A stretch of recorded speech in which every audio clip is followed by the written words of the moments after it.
لله الكريم المنان على ما هدانا إلى الإسلام وأرشدنا للإيمان، وأنزل هذا القرآن بالبرهان وأرسل لنا أفضل الرسل بأفصح اللسان، فله الحمد والشكر على هذه النعم العظيمة والآلاء الجسيمة، والصلاة والسلام على خير خلق الله وخاتم رسل الله الذي قال ما اجتمع قوم في بيت من بيوت الله يتلون كتاب الله ويتدارسونه فيما بينهم إلا نزلت عليهم السكينة وغشيتهم الرحمة وعفتهم الملائكة وذكرهم الله في من عنده وعلى آله وصحبه ومن اهتدى بهديه. وبعد، فقد وقفنا في درس أمس عند قوله جل وعلا من سورة يونس: واتل عليهم نبأ نوح إذ قال لقومه يا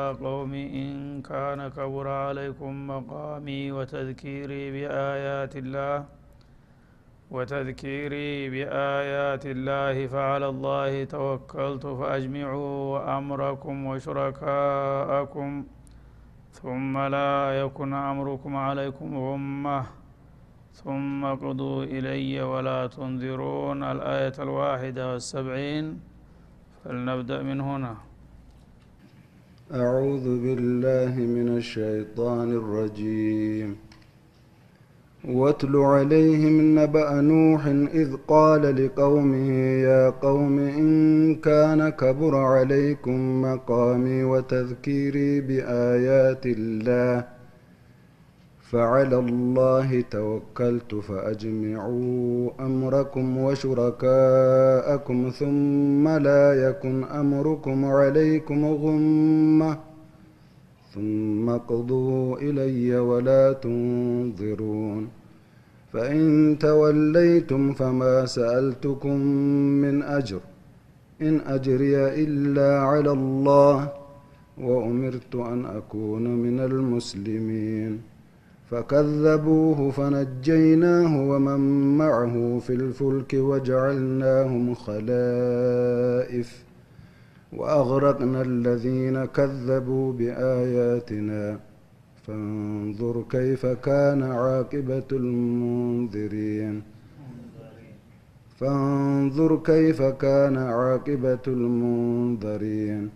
ثم بعثنا من بعده رسلا إلى قومهم فجاءوهم بالبينات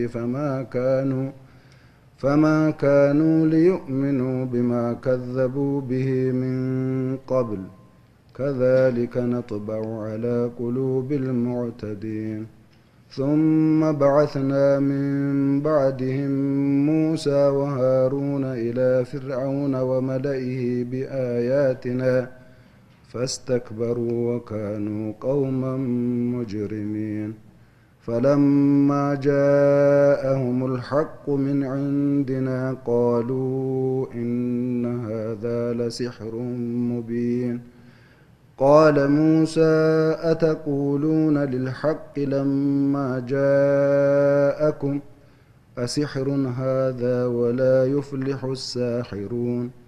قالوا أجئتنا لتلفتنا عما وجدنا عليه آباءنا وتكون لكما الكبرياء في الأرض وما نحن لكما بمؤمنين.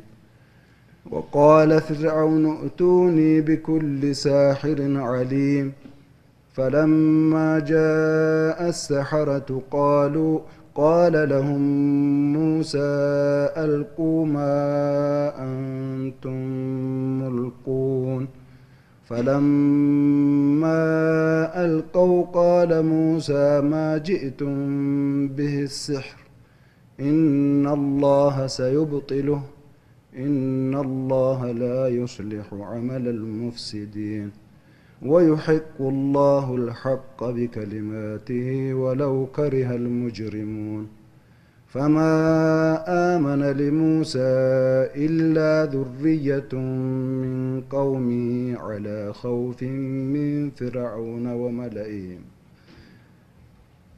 خوف من فرعون وملئهم أن يفتنهم وإن فرعون لعال في الأرض وإنه لمن المسرفين وقال موسى يا قوم إن كنتم آمنتم بالله فعليه توكلوا إن كنتم مسلمين فقالوا على الله توكلنا ربنا لا تجعلنا فتنة للقوم الظالمين ونجنا برحمتك من القوم الكافرين وأوحينا إلى موسى وأخيه أن تبوأ لقومكما بمصر بيوتا واجعلوا بيوتكم قبلة وأقيموا الصلاة وبشر المؤمنين وقال موسى ربنا إنك آتيت فرعون وملأه زينة وأموالا في الحياة الدنيا وقال موسى ربنا إنك آتيت فرعون وملأه زينة وأموالا في الحياة الدنيا ربنا ليضلوا عن سبيلك ربنا اطمس على أموالهم واشدد على قلوبهم فلا يؤمنوا حتى يروا العذاب الأليم قال قد أجيبت دعوتكما فاستقيما ولا تتبعان سبيل الذين لا يعلمون أعوذ بالله السميع العليم من الشيطان الرجيم واتل عليهم نبأ نوح إذ قال لقومه يا قوم إن كان كبر عليكم مقامي وتذكيري بآيات الله على الله توكلت الله سبحانه وتعالى እንደተለመደው የተውሂድን ጉዳይ እንዲሁም የተሽሪዕን ጉዳይ በማያያዝ ሁሉም ነብዮች በየጊዜና በየተራቸው ሲመጡ ከህዝቦቻቸው ጋር ያደረጉትን ፍጥጫና ያካሃዱትን ክርክር ለትውልዶች ትምህርት እንዲሆን መልሶ ከልሶ ይነግረናል። ሰዎች እንግዲህ አላህ የወፈቃቸው በቀላሉ የጌታቸውን ጥሪ ሲቀበሉና መልእክተኛውን ሲከተሉ፣ ያልታደሉት ደግሞ የሰይጣን ሰለባ በመሆን የጌታቸውን ምክርና ተግሳጽ ትተው የግል ስሜትና የመጥፎ መሪዎቻቸውን ፍላጎት በመከተል የተለያየ አቅጣጫን ይጓዛሉ። ይሄ ታሪክ ራሱን ይደግማል እንደሚባለው በአንድ ክፍለ ዘመን ወይም በአንድ ህዝብ ታይቶ ያበቃ ነገር ሳይሆን ተደጋጋሚ ነገር ነው። ስለዚህ የተውሂድ ጉዳይ ሲነሳ በዛ ዙሪያ የሚሰጡት አዎንታውና አሉታዊ መልሶች በሰዎች መካከል ሁሉ ጊዜ ለሁለት ይገምሳሉ ማለት ነው። አማኞች በእምነታቸው አላህ Subhanahu Wa Ta'ala እንዴት እንደወደዳቸውና ለመልካም እድል እንዳጫቸው፣ ከሃዲዎች በክህደትና በተንኮላቸው አላህ እንዴት እንደተቀየማቸውና ለጥፋት እንደደገሳቸው እያመሳከረ ያንዱን ዘመን ከሌላው ዘመን ያንዱን ነብይ ከሌላው ነብይ ጋራ በማገናዘብ ያቀርብልናል ማለት ነው። ለምን? ከታሪክ እንድንማር። ታሪክ ለሰው ልጅ መስታወት ነው። በመጥፎም ሆነ በመልካም ጎኑ አስተማሪ ነው ታሪክ።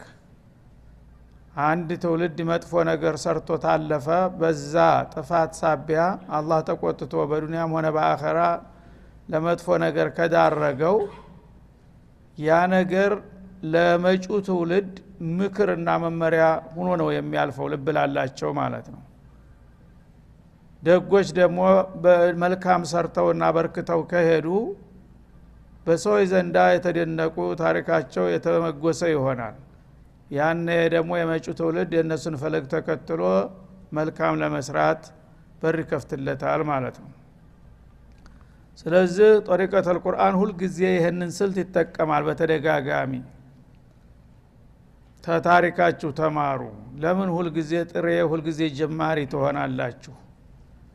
ያለፉት ትውልዶች ባደረጉት በመጥፎው መጥፎነትን አውቃችሁ ተገሰጡ፣ በመልካሙም ደግሞ መልካሙን አውቃችሁ ውረሱት ለማለት ታሪኮችን ሁሉ ጊዜ ይደግማቸዋል።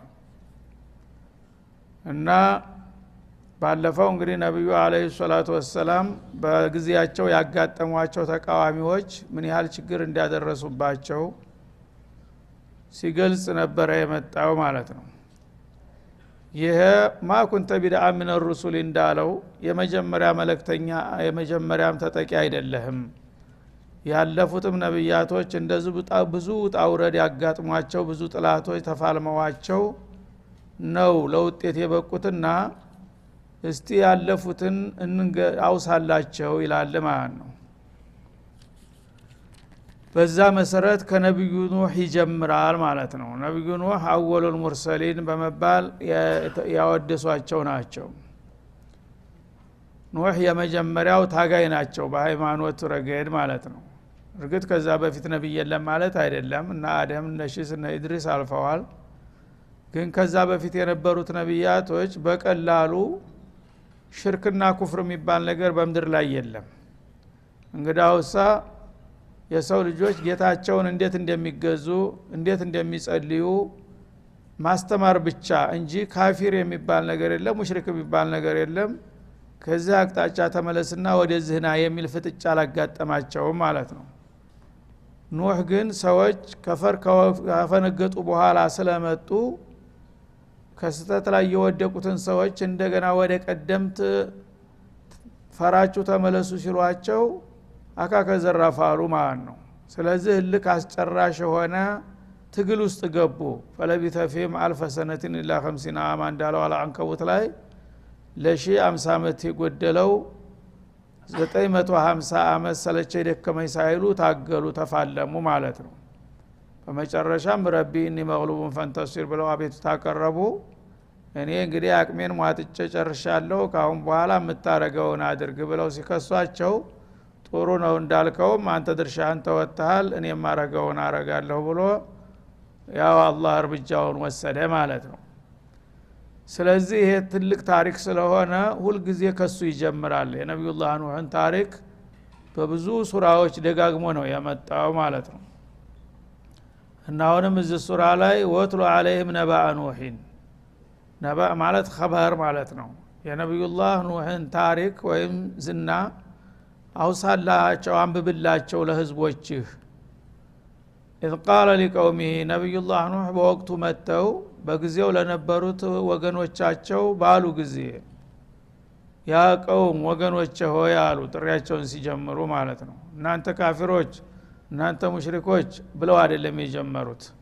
ሁሉ ጊዜ በስነ ምግባር ነው የአላህ ረሱሎች የሚቀርቡት ማለት ነው። ጥላቶቻቸው የከፉ ቢሆኑም እያባበሉ ነው ማለት ነው።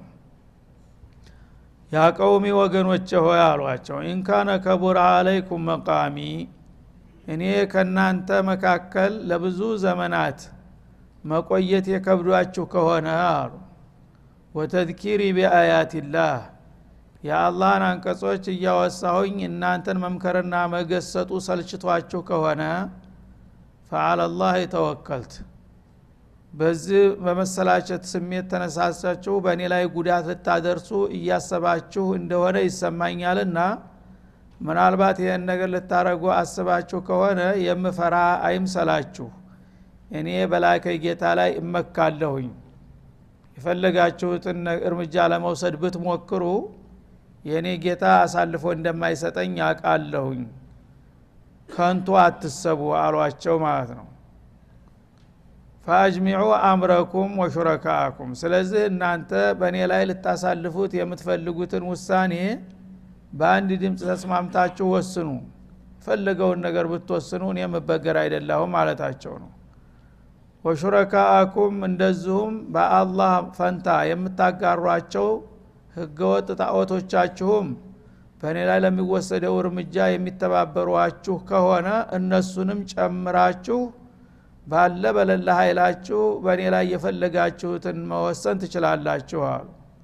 ثم لا يكن امركم عليكم غمة እና በእናንተ ላይ ልታረጉት የፈለጋችሁት ነገር ጭፍን አይሆንባችሁ ግራ አይጋባችሁ ማለታቸው ነው። አንድ ግለሰብ ማጥቃት ቀላል ነው። አንተም ጣዖትህም ተረባርባችሁ ተጋግዛችሁ ይሄን ሰውዬ እንዲህ ማረግ አለብን ብላችሁ ለመወሰን ለምን ድፍረት ታጣላችሁ? ወስኑ የፈለጋችሁትን ነገር አሏቸው ማለት ነው። እንግዲህ አላህ መልእክተኞች ምን ያህል መንፈሰ ጠንካራ እንደነበሩ አጉልቶ ያሳያል ይህ አባባል ማለት ነው።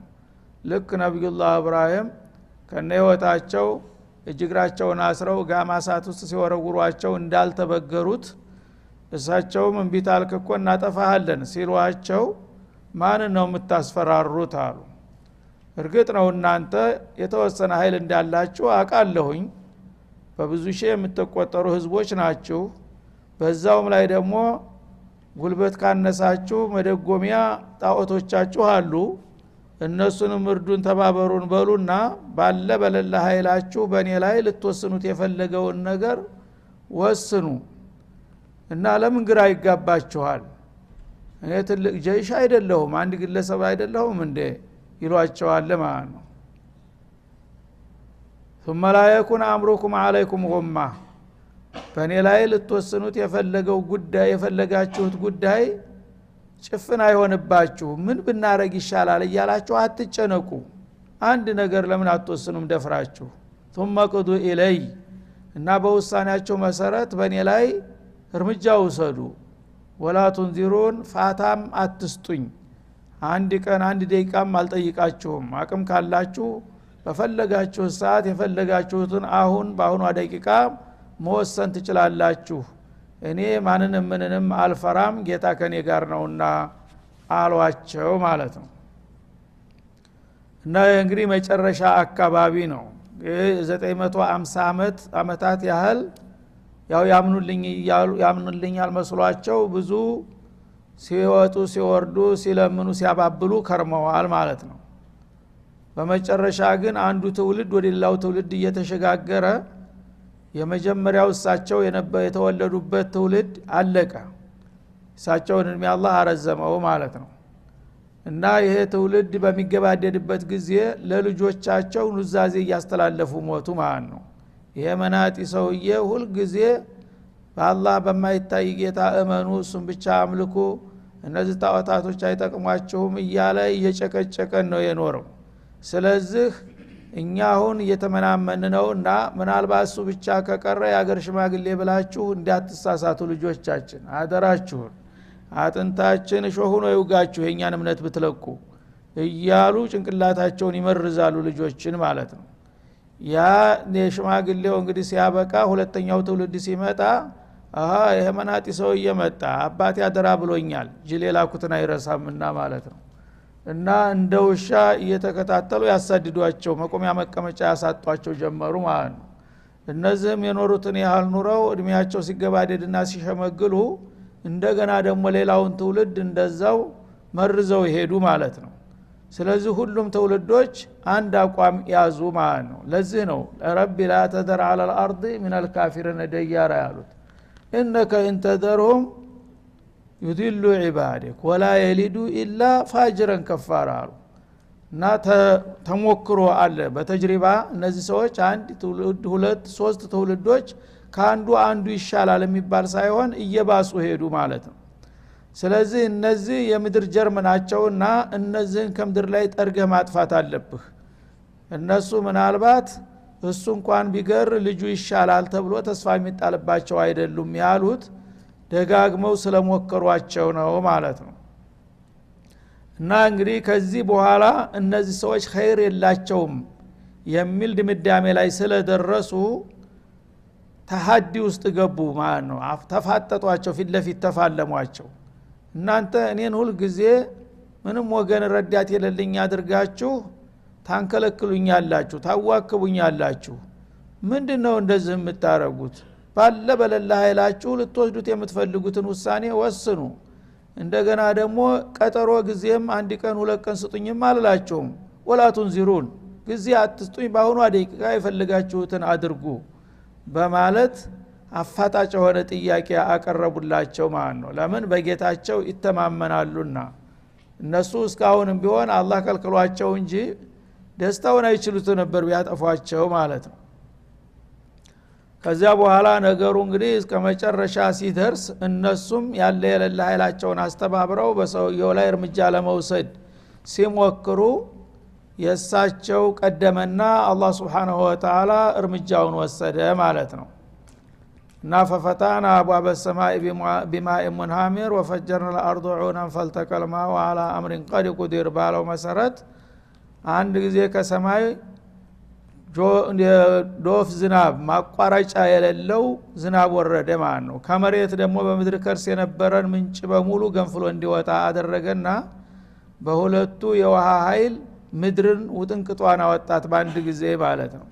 ጋራ ተራራ የተባለ ሁሉ ተዋጠ እንኳን ሜዳና ረባዳ ቦታ።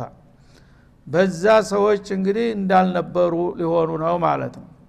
ምንድነው የሆነበት ምክንያቱ ከተባለ ሽርክ ነው፣ ኩፍር ነው። እንደገና የአላህን ረሱሎች መጋፈጥ ነው ይሄን የወለደው ማለት ነው። ስለዚህ ከዛ ትምህርት ለምን አትወስዱም ለማለት ይሄን ታሪክ አቅርብላቸው ይላል። فإن ተወለይቱም አሉ እሳቸው አሁንም ያ ማስጠንቀቂያውን በመቀጠል ነብዩላህ ኑህ እናንተ ወገኖቼ ይሄንን የምነግራችሁና መክራችሁን ነገር ከመቀበል ወደ ኋላ ብትቀለበሱ የኔን ነገር ያው እንደለመዳችሁ አርክሳችሁ ዘወር ብትሉ ማለት ነው ብትተውት የሚተዋችሁ ነገር አይደለም። ገባችሁበት ገብቶ ልካችሁን ያስፈጃችኋልና የጨቅጫቃ መጣ ብለህ ተዘወር ላለሁና አገላገላለሁ ብትል የሚሆን አይደለም። ራስህን ጥፋት ላይ ትጥላለህ። ፈማ ሰአልቱኩም ሚን አጅሪን እናንተ እኔን ንቃችሁና ትታችሁኝ ልትሄዱ ብትሞክሩ እኔ የምጎዳው ነገር የለም። ምክንያቱም በመሰጠው አገልግሎት ከናንተ ወረታ አልጠየቅኩምና አሉ። እኔ ይሄን ነገር ስለማቀርብላችሁ ስለማስተምራችሁ ተቆራጭ አድርጉልኝ ደሞዝ ስጡኝ ብላችሁ ኑሮ አንፈልግም ያንተን ትምህርት ብላችሁ ብትሄዱ እጎዳ ነበር። ለምን የገቢ ምንጭ ደረቀና ማለት ነው። እኔ መጀመሪያውንም ከናንተ የምፈልገው ነገር የለም ለናንተ ጥቅም ብዬ ነው እምደክመው እንጂ ከናንተ የሚቀርብ ነገር እኮ የለም ትታችሁ ብትሄዱ አሏቸው። ኢነ አጅሪ ኢላ አለላህ የኔ ድካም ዋጋዬ ወረታዬ በላከይ በጌታዬ ላይ ነው። እርግጥ ምንዳ የለኝም አይገባኝም ማለት አይደለም። ምንዳዬን እናንተ ልትከፍሉ እንኳን ብትፈልጉ አትችሉትም። ይዋልኩላችሁን ውለታ ግን አለመታደል ሆኖ እንደዋልኩላችሁ እንኳን አትቆጥሩትም እንኳን ልትከፍሉ። እኔ ደግሞ ከናንተ የምጠብቀው ጥቅም የለም። ያን ነገር የሰጠኋችሁን ትምህርት አንቀበልም ካላችሁ ራሳችሁን ጎዳችሁ እንጂ እኔ በዛ ሳቢያ የሚያገኘው ጥቅም አይቋረጥብኝ ለምን ፈራለሁ ጨነቃለሁኝ አሏቸው። እኔ ደግሞ እናንተ አመናችሁም አላመናችሁ ኢን አጅሪ ኢላ አላ ረቢ ማ አጅሪ ኢላ አላ ረቢ ማለት ነው። ኢንዚህ ላይ በማዕና ማ ናፊያናት የኔም እንዲያ በጌታዬ ላይ ነው። አላህ ነው መርጦ የላከኝ። መልእክቱን ባደረስኩለት ቁጥር እናንተ ብትቀበሉም ባትቀበሉም እሱ የሚገባኝን ምንዳ ይሰጣኛል። ስለዚህ ከባለቤቱ አገኛለሁ የድካም ዋጋዬን። እናንተ ግን ከናንተ የምጠብቀው ጥቅም ስለሌለ ምትጎዱ ነገር የለም እንብላችሁ ብትሄዱ ራሳችሁን እንጂ ማንንም አትጎዱ ማለታቸው ነው። ወኡሚርቱ አን አኩነ ሚነል ሙስሊሚን እኔ ደግሞ ከቅን አገልጋዮቹ ሰዎች እንዲሆን ለጌታዬ ታዝዣለሁኝ አሉ። ይሄ እንግዲህ የመጀመሪያው ታላቁ ታጋይ ሃይማኖታቸው ይዘውት የመጡትና የሚሰብኩት ኢስላም እንደነበረ በግልጽ አስቀመጡት ማለት ነው። ወኡሚርቱ አን አኩነ ሚነል ሙስሊሚን ለዚህ ነው አልኢስላሙ ዲኑል አንቢያ ወልሙርሰሊን ጀሚዓ የተባለው ማለት ነው። ኢስላም ማለት ነብዩ መሐመድ አለይሂ ሰላም የጀመሩት ሃይማኖት ሳይሆን የደመደሙት ሃይማኖት ነው።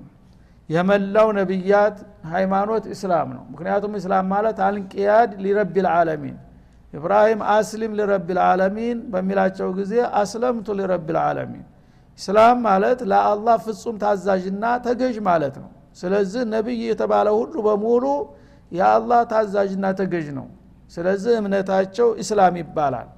ኑህም ወኡሚርቱ አን ኡስሊመ ሊረቢል ዓለሚን የለውን ደገሙት ማለት ነው ወኡሚርቱ አን አኩነ ሚነል ሙስሊሚን ከሳቸው በፊት ሙስሊሞች እንዳለፉም ጠቆሙ ከኔ በፊትም የአላህ ታዛዥና ቅን አገልጋይ የሆኑ ባሪያዎች አልፈዋልና ከነዛ እንዲቀላቀል የነሱን ታሪክ እንዳዲስ ነው የታዘዝኩት የነ አደምን የነ ሺስን የነ ኢድሪስን ዲን ይዤ ነው የመጣሁት አዲስ ነገር አይደለም ያመጣሁት አሏቸው ማለት ነው ስለዚህ ሁሉም ነብዮች ያስተማሩት ከሳቸውም በፊት ከሳቸውም በኋላ እስላም ነው ማለት ነው እስላም እንግዲህ በአሁኑ ጊዜ የኛ ሃይማኖት ብቻ ነው እስላም በሚለው ስም በዋናው በኦሪጂናል ስሙ የታወቀው ሌሎች ግን ተበርዘው ተከልሰው ስማቸውን ጭምር አጥተዋል ማለት ነው ትክክለኛ አስሊ ስማቸው የሁሉም ሃይማኖቶች ከሰማይ የመጡ የነብያት ሃይማኖት እስላም ነው ስማቸው ስለዚህ ይሁዲያ የሚለው ስም ሙሳ ይሁዲያ ያስተምራል ብሎ አልመጡም ክርስትና የሚባለው ስም ኢሳ ክርስትና የሚባል አላስተማሩ እንግዲህ ሁላቸውም قالوا اشهد بأننا مسلمون قال الحواريون نحن آمنا بالله ሐዋርዮች ናቸው የመጀመሪያዎቹ ሲዲቆች ለኢሳ ያመኑት እነሱ ያው በጠራ ባቀረብክልን ጥሪ መሰረት እኛ አምነንልሃል ፈሽሃድ ቢአና ሙስሊሙን አሉ ሙስሊም ሆነው ብለናቸው ነውና የጠራቸው ከዛሬ ጀምሮ እኛ ሙስሊሞች መሆናችንን ጌታ ዘንዳ መስክርልን ሪፖርት አቅርብ አሏቸው ማለት ነው ወሙሳ ወዐለ الله ተወከሉ ኢን ኩንቱም ሙስሊሚን ይላሉ ሙሳ እና እናንተ ፍርዓውን በሚያዋክባቸው ጊዜ ሲያሳድዳቸው አይዟችሁ አትፍሩ ሙስሊሞች ከሆናችሁ በጌታችሁ እመኑ አሏቸው ሙስሊም እንዲሆኑ ነውና ያስተማሯቸው ማለት ነው ሌላም ሁሉ ነብይ በእያንዳንዱ ሙስሊም ነኝ ብሎ ነው የመጣው ያስተማረውም እስላም ነው ማለት ነው ስለዚህ እኛ የእስላም ደምዳሚዎች እንጂ ጀማሪዎች አይደለንም ማለት ነው እና በዚህ መልክ እንግዲህ ነብዩላህ ኑህ አለይሂ ሰላም እስላምን ጠንክረው ለ950 አመታት እንዳስተማሩ ገለጹ ማለት ነው ሰዎቹ ግን ምላሻቸው ምን ሆነ ፈከዘቡህ አለመታደል ሆነና ይሄን የመሰለ ታላቅ አንጋፋ ነብይ እንደ ቀላል አወናባጭ ቆጥረው አስተባበሉት ውሸታም አጭበርባሪ እያሉ ይዘልፉት ይነቅፉት ነበር ማለት ነው ፈነጀይናሁ ወመማሁ እሱ ግን ሐላፊነቱን በብቃት ተወጥቷልና በእነሱ ላይ የሚመጣው አደጋ እንዳይጨምረው አንደ አዳን ነው ይላል እሱንና አብረውት የነበሩትን ጥቂት ግለሰቦች ፊልፉልክ መርከብ እንዲሰራ አዘዝንና በዛ መርከብ ላይ ተሳፍረው ዓለምን የሚያጥለቀልቀው ውሃ በመርከባቸው እየጋለቡ እንዲያልፉት አደረግን ሌሎቹ የውሃ ሰለባ ሆኑ ማለት ነው ወጃልናሁም ኸላኢፍ